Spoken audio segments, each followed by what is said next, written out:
السلام علیکم بیٹا، کیسے ہیں آپ لوگ بچے؟ آج ہم لوگ یونٹ نمبر 6 کا اکنامکس کا لیکچر نمبر 1 ہم لوگوں نے اس دن کور کر لیا تھا۔ آج ہم لیکچر نمبر 2 جو ہے وہ سٹارٹ کریں گے۔ لیکچر نمبر 2 میں جیسا کہ ہم نے پیچھے لیکچر نمبر 1 میں جو ہے وہ طلب میں تبدیلی جو ہے اس کے حوالے سے پڑھا تھا کہ یہ دو طرح سے طلب میں تبدیلی آتی ہے۔ شے کی طلب بڑھ جائے لیکن رسد جو ہے وہ ساکن رہے، اور دوسرا رسد شے کی طلب کم ہو جائے لیکن رسد جو ہے وہ ساکن رہے۔ اب اسی کو ہم آگے کنٹینیو کریں گے، یعنی لیکچر نمبر 2 میں ڈائیگرامز دی گئی ہیں۔ ایک جو ہے وہ دیکھیں 1 اور ڈائیگرام نمبر 2۔ ڈائیگرام نمبر 1 میں دیکھیں توازنی نقطہ ای ہے جہاں قیمت او پی اور مقدار رسد جو ہے وہ او کیو ہوتی ہے۔ اگر طلب جو ہے وہ بڑھ کر D1 ہو جائے، ٹھیک ہے بیٹا، یہ دیکھیں کب جو ہے وہ اوپر کی طرف موو کر رہا ہے D1 ڈائیگرام نمبر 1 میں، تو قیمت P سے P1 ہو جاتی ہے، مقدار رسد Q سے Q1 ہو جاتی ہے، اور نیا نقطہ توازن ہمارا E2 آ جاتا ہے، ٹھیک ہے۔ اب ڈائیگرام نمبر 2 کی بات کریں تو ڈائیگرام نمبر 2 میں توازنی نقطہ ای ہے جہاں قیمت او پی اور مقدار رسد او کیو ہے۔ اگر طلب کم ہو جاتی ہے، اب دیکھیں ڈیمانڈ کرو نیچے کی طرف شفٹ ہو جائے گا، ٹھیک ہے، تو قیمت کم ہو کر او پی 2 رہ جائے گی، اور مقدار رسد اور طلب وہ بھی کم ہو کر او کیو 2 ہو جاتی ہے، اور نیا توازن جو ہے وہ E1 نقطہ پر قائم ہو جاتا ہے، ٹھیک ہے۔ یعنی اب دونوں ڈائیگرام آپ کو کلیئر ہے، طلب جو ہے وہ کس طریقے سے ان میں تبدیلی ہے وہ قیمت پر اثر انداز ہوتی ہے، یا قیمت جو ہے اس کے بڑھنے یا کم ہونے کی وجہ سے طلب اور رسد میں کس طریقے سے جو ہے وہ توازن قائم ہوتا ہے۔ دوسرے نمبر پہ رسد میں تبدیلی کی بات آ جاتی ہے، ٹھیک ہے۔ اگر رسد تبدیلی، یعنی پہلے طلب کی بات کی، اب رسد کی بات کریں۔ رسد میں اب ہم یہ کہتے ہیں کہ شے کی رسد بڑھ جائے لیکن طلب ساکن رہے، ٹھیک ہے، اور شے کی رسد کم ہو جائے لیکن طلب، یعنی اب دونوں صورتوں میں طلب کو ہم لوگوں نے ساکن فرض کر لینا ہے، ٹھیک ہے، اور جو رسد ہوگی ہمارے پاس ہم نے اس کو کم کرنا ہے یا بڑھانا ہے۔ ڈائیگرام نمبر 1 میں دیکھیں ہمارا پہلا نقطہ توازن جو ہے وہ ای ہے، ایس کرو پہ نقطہ توازن ای ہے جہاں پہ او کیو مقدار طلب و رسد ہے اور او پی قیمت ہے۔ اب اگر یہاں پہ دیکھا جائے ہماری رسد جو ہے وہ بڑھ جائے، ٹھیک ہے، بڑھ جائے تو یہ کب اوپر سے نیچے بائیں سے دائیں جانب شفٹ ہو جائے گا، یعنی S1 اور خط طلب وہی رہتا ہے، جہاں پہ خط طلب اور خط رسد ایک دوسرے کو قطع کرتے ہیں وہ ہمارا نقطہ توازن ہوتا ہے جو کہ E1 ہے۔ نیا نقطہ توازن E1 ہوگا جہاں پہ مقدار طلب رسد OQ1 ہو جائیں گی اور جو قیمت ہوگی وہ OP1 ہو جائے گی، یعنی رسد کے بڑھنے کی وجہ سے قیمتوں کا معیار اب کم ہو گیا۔ دوسرے نمبر پہ آ جائیں ڈائیگرام نمبر 2 میں، اگر آپ دیکھیں تو ڈائیگرام نمبر 2 میں پہلا نقطہ توازن ای ہے جہاں پہ ایس کرو جو ہے ڈی کو نقطہ ای پر قطع کرتا ہے، جہاں پہ او کیو مقدار طلب اور رسد ہے، اور او پی 2 جو ہے وہ او پی جو ہے وہ آپ کی آ رہی ہے قیمت۔ اب اگر رسد جو ہے وہ کم ہو جاتی ہے تو اس کا کب اوپر کی طرف بائیں سے دائیں جانب شفٹ کرے گا، اوپر والی سائڈ پہ S2 اب یہ ڈی کو نقطہ E2 پر قطع کرتا ہے، جہاں پہ آپ دیکھیں تو OQ2 مقدار طلب اور رسد ہے اور OP2 جو ہے وہ قیمت مقرر ہوتی ہے،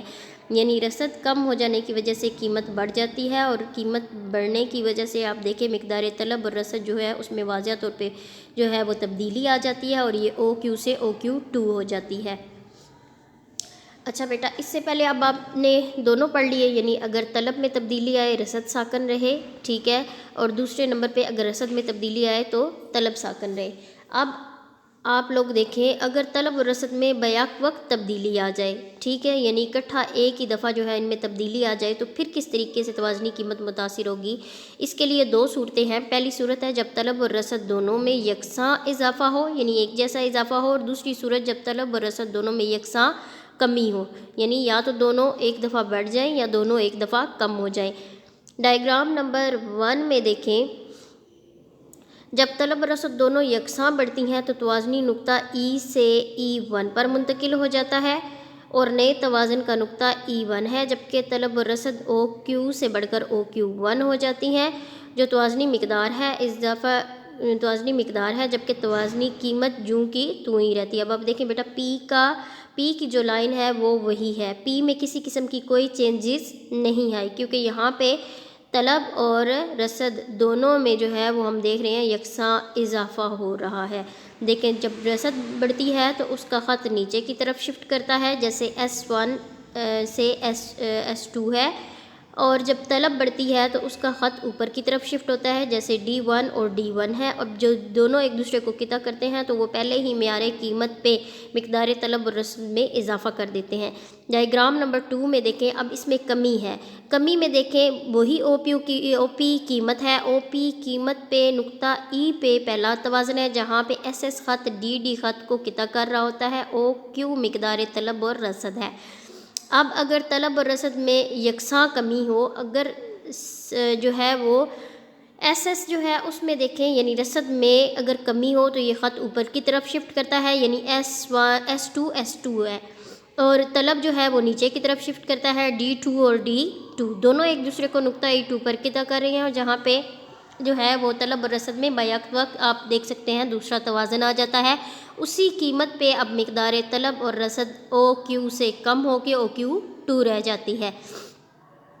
اچھا، اس کے بعد بیٹا تیسری صورتحال دیکھیں، جب طلب میں کمی اور رسد میں اضافہ یکساں نوعیت کا ہو، اور جب طلب میں اضافہ اور رسد میں کمی یکساں نوعیت کی ہو۔ ٹھیک ہے، اب ہم طلب کے حوالے سے بات کریں گے۔ اس صورت میں بیٹا آپ دیکھیں ڈائیگرام نمبر 3، جب طلب میں کمی ہو جاتی ہے اور رسد میں اضافہ یکساں نوعیت کا ہوتا ہے، یعنی ایک ہی نوعیت کا ہو، تو توازنی قیمت او پی سے کم ہو کر OP1 ہو جاتی ہے، جبکہ توازنی مقدار یوں کی تو رہتی ہے، یعنی اب اس میں مقدار میں کوئی تبدیلی نہیں آتی، مقدار آپ کی وہی رہتی ہے لیکن قیمت آپ کی تبدیل ہو جاتی ہے۔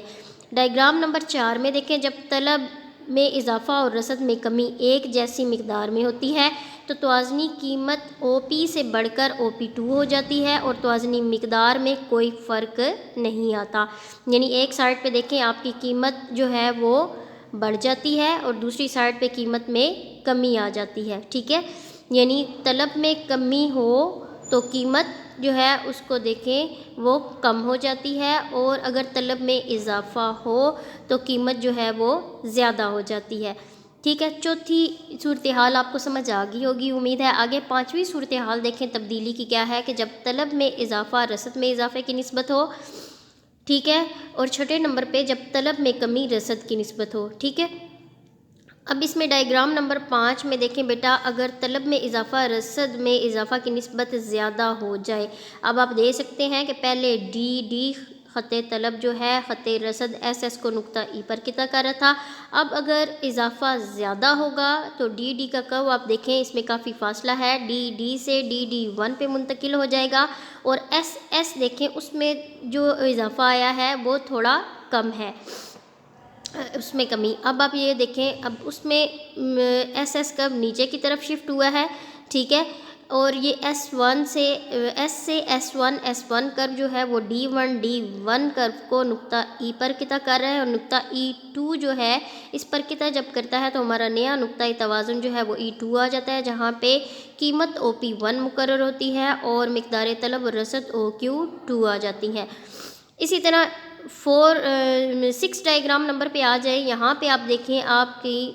طلب جو ہے وہ کتنی بڑھتی ہے اور رسد جو ہے اس میں کتنا جو ہے وہ اضافہ ہوتا ہے یا کمی ہوتی ہے۔ ڈائیگرام میں جب طلب میں کمی رسد میں کمی کا باعث بن جاتی ہے، یعنی اب یہاں پہ رسد بھی کم ہو جاتی ہے، کیونکہ رسد جب کم ہو بیٹا تو اس کا کب آپ کو بتایا اوپر کی طرف شفٹ کرتا ہے، جیسے S سے S1 اوپر کی طرف چلا گیا ہے، نقطہ E سے E2 نقطہ توازن آپ کا اس کو چیک کریں، ٹھیک ہے، یعنی اب یہاں پہ توازنی مقدار اور توازنی قیمت جو ہے وہ OP سے کم ہو کر OP2 مقرر ہو جاتی ہے، توازنی مقدار OQ سے OQ2 پر منتقل ہو جاتی ہے، جو اس بات کی نشاندہی کرتی ہے کہ مقدار طلب اور رسد میں کمی توازنی قیمت کی نسبت زیادہ ہوتی ہے۔ اگلی صورتحال اس کی جو آ رہی ہے، اب یہاں تک ہم نے طلب میں کمی یا اضافے کے بعد کی رسد کے حوالے سے، اب ہم رسد کے حوالے سے بات کریں گے طلب میں کس طریقے سے کمی یا اضافہ ہوتا ہے، تو یہ خط کس طرح جو ہے وہ موو کرتے ہیں۔ جب رسد میں اضافہ طلب میں اضافے کی نسبت زیادہ ہو، ایک یہ صورتحال ہے، اور دوسری یہ کہ جب رسد میں کمی طلب میں کمی کی نسبت زیادہ ہو، یعنی پہلے ہم نے اضافے کی بات کی اب ہم کمی کی بات کر رہے ہیں، یعنی رسد میں اضافہ اور طلب میں اضافہ، ان کی کیا نسبت ہے؟ رصد میں کمی اور طلب میں کمی کی کیا نسبت ہے؟